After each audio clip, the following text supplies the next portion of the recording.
रिश्तों का महत्व बहुत अजीब से हो गए हैं ये रिश्ते। आजकल सब फुर्सत में हैं पर वक्त किसी के पास नहीं। घर की नई नवेली इकलौती बहू एक प्राइवेट बैंक में बड़े ओहदे पर थी।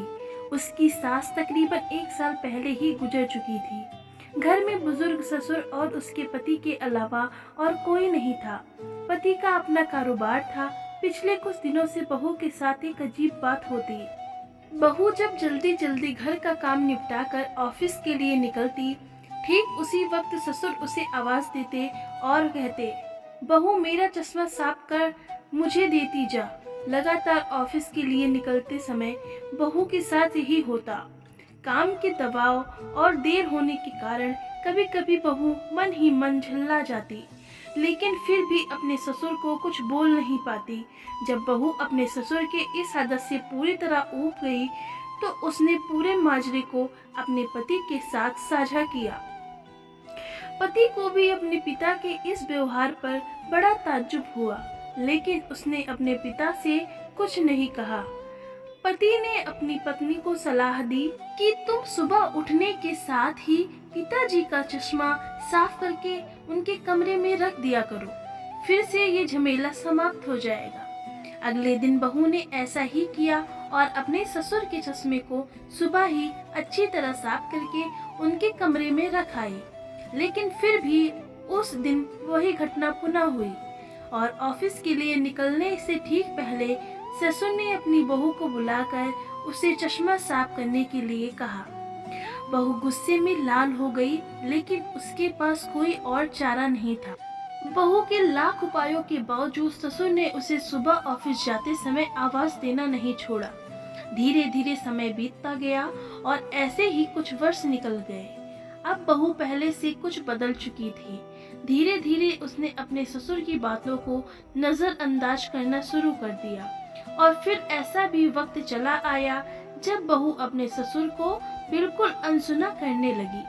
ससुर के कुछ बोलने पर वह कोई प्रतिक्रिया नहीं देती और बिल्कुल खामोशी से अपने काम में मस्त रहती। गुजरते वक्त के साथ ही एक दिन बेचारे बुजुर्ग ससुर भी गुजर गए। समय का पहिया कहाँ रुकने वाला था, वो घूमता रहा। छुट्टी का एक दिन था।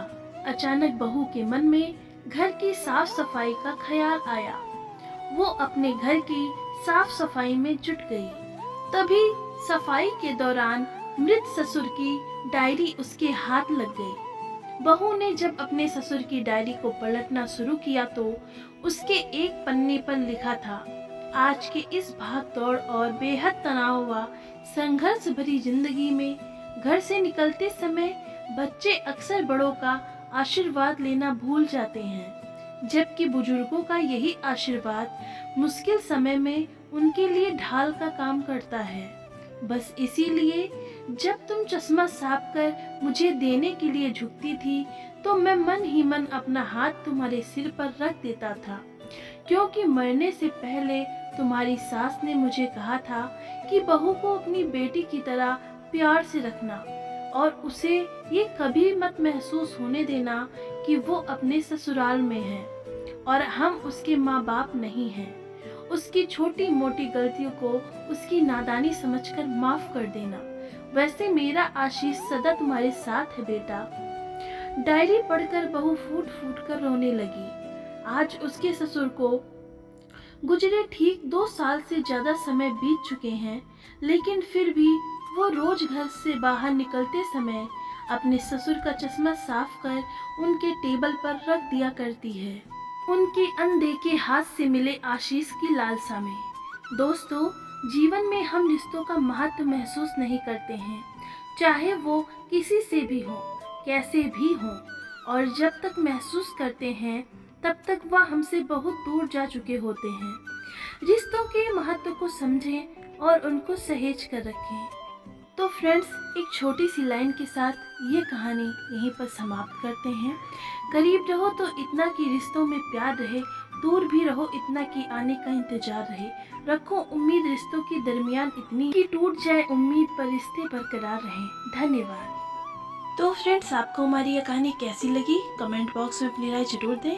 अगर आपको हमारी यह कहानी जरा भी पसंद आई हो तो वीडियो को लाइक जरूर करें, क्योंकि आपके एक लाइक से हमें बहुत ही ज़्यादा मोटिवेशन मिलता है और वीडियो बनाने में खुशी मिलती है।